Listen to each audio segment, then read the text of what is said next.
Lepenski Vir est l'un des sites archéologiques les plus importants d'Europe au bord du Danube et représente le plus grand acquis de Mésolithique.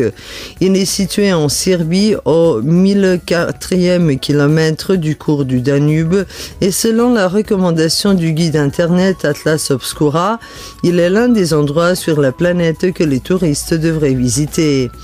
Le parc national d'Irdap ne serait pas si célèbre et unique s'il n'appartenait pas au site archéologique Lepenski Vir.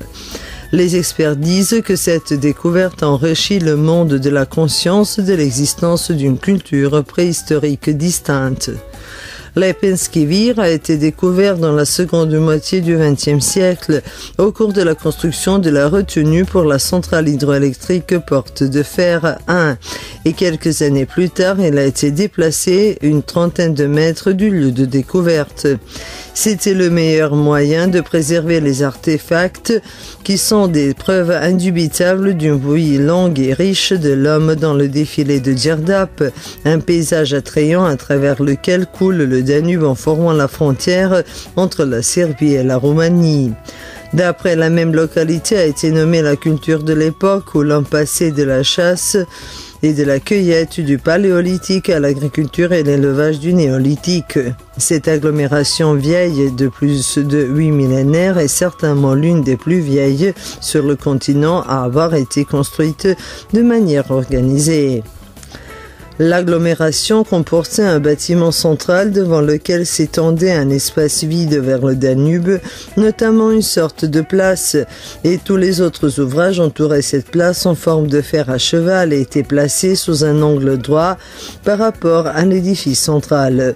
L'espace entre les maisons est le précurseur des rues d'aujourd'hui. L'architecture de Lepenski Vir est caractérisée par des bases trapézoïdales et tout porte à croire que ses habitants avaient établi certaines mesures selon lesquelles ils mesuraient ces bases.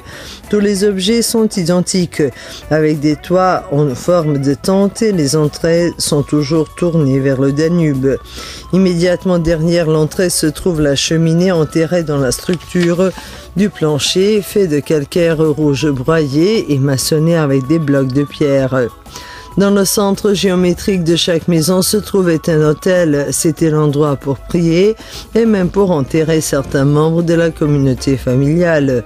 Dans la culture de Lepenski Vir existait la croyance en l'immortalité et en le renouvellement de la vie, symbolisé par des bois de cerf qui étaient placés à côté du défunt, puisque le cerf rejette chaque année ces vieux bois qui sont remplacés par des nouveaux.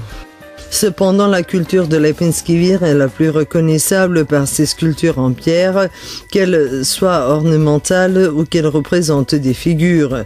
Pour ce qui est des pierres ornementales, des lignes sont incises sur des galets qui ressemblent au motif arabesque et celles qui représentent des figures représentent en fait des êtres ichthyoïdes, car les divinités de ce peuple étaient liées à la rivière. Autour de l'an 5300 avant Jésus-Christ, les habitants de Lepenski Vir ont apprivoisé les premiers animaux et ont commencé à cultiver la terre, ce qui s'est reflété sur l'art. À la place de statues de galets, des récipients en céramique étaient fabriqués, qui étaient nécessaires pour la conservation et la préparation des grains. Les morts étaient enterrés à l'extérieur de l'agglomération et en position embryonnaire en raison de la croyance que tout vient de la terre-mère et que tout y revient. Après plusieurs centaines d'années, en recherchant de nouvelles terres arables, les habitants de Lepenski Vir quittent la région du Danube et c'est ainsi que s'est éteinte la vie de cette civilisation préhistorique.